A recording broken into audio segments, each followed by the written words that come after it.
أنا مانجا ملكة الفواكه. لو دخلتني التلاجة وأنا خضرة عمري ما هستوي وقلبي هيسود.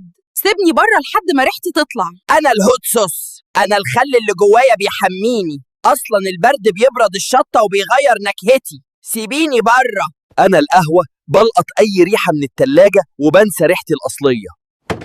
خليني في الدولاب عشان أعدل مزاجك. أنا عسل النحل، البرد بيخليني أحجر وأبقى مسكر وأعمل حبيبات. خليني في الدولاب عشان أفضل سايب.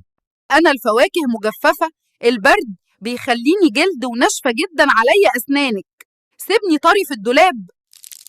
إحنا مكانة مش في التلاجة، طلعونا برها.